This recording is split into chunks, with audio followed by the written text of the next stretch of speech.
Bonsoir, nous sommes le dimanche 21 décembre, il est 1h15 du matin, et je vais vous parler du cycle de 7 ans appliqué au Proche-Orient, et notamment à Israël.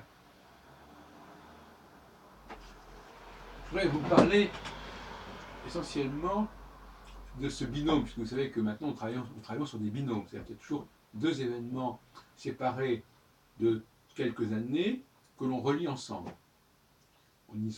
Un événement A, un événement B. L'événement A, ici, ce sera la guerre de Kippour. La guerre de Kippour qui permet à l'Égypte de relever un petit peu son étoile, même si ça se termine un petit peu difficilement pour l'Égypte. Il n'empêche que Anwar el-Sadat a bien manœuvré et a pris Israël par surprise et a été une sorte de revanche, quelque part, sur la guerre des 6 jours de 1967. Mais, effectivement, le processus était en quelque chose de type phase 1, c'est-à-dire qu'il n'a pas été concluant. Et finalement, grâce à Sharon notamment, les Égyptiens ont été mis en situation délicate. Mais néanmoins, il s'agissait d'un premier stade. Et le deuxième stade, justement, celui de la conjonction, eh bien, ça va déboucher en 78 sur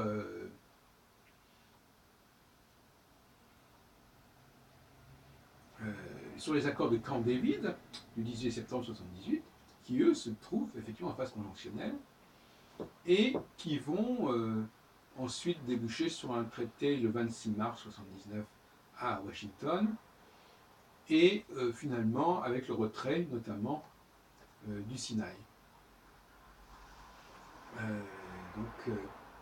Qui avait été conquis en 67. Donc,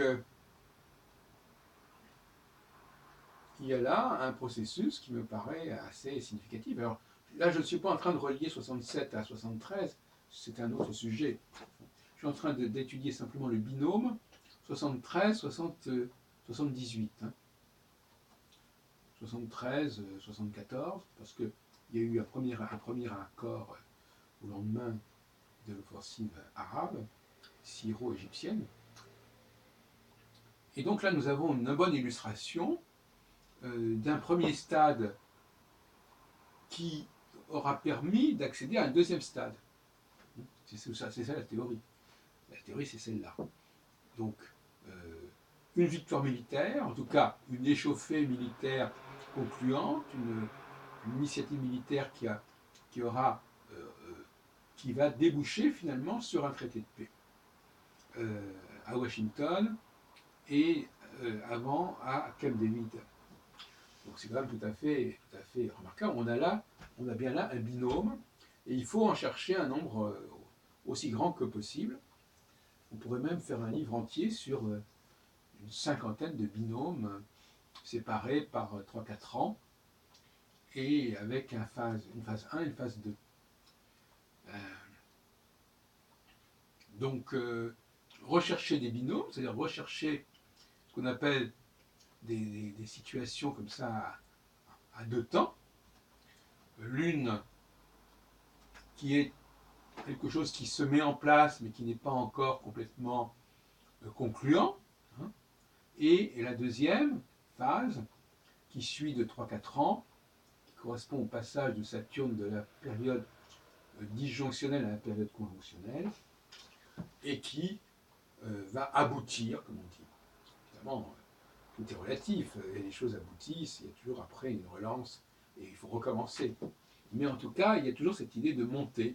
Il y a une montée en puissance depuis, qui va faire que chaque période conjonctionnelle correspondra à une forme de consolidation, de confirmation de ce qui avait été ébauché et ce qui s'est initié dans la phase disjonctionnelle qui a précédé. Voilà ce que je peux vous dire. Alors actuellement, on pourrait aborder, on pourrait reporter, parce que finalement, ce sont des processus, on pourrait reprendre le processus, étudier d'autres moments de l'histoire des relations israélo-arabes depuis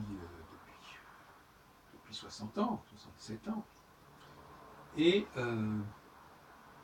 68 ans même, éventuellement, et donc de voir que les choses fonctionnent par binôme. C'est-à-dire que c'est une période de 7 ans qui se termine, et après, il y a de nouvelles tentatives dans d'autres domaines, ailleurs, sur d'autres latitudes, c'est pas forcément dans le même endroit, avec à nouveau une phase introductive, une phase d'initiation, et puis, avec un délai de 3 ans, 3-4 ans, une phase de consolidation, de confirmation, et chaque chose doit se faire en son temps.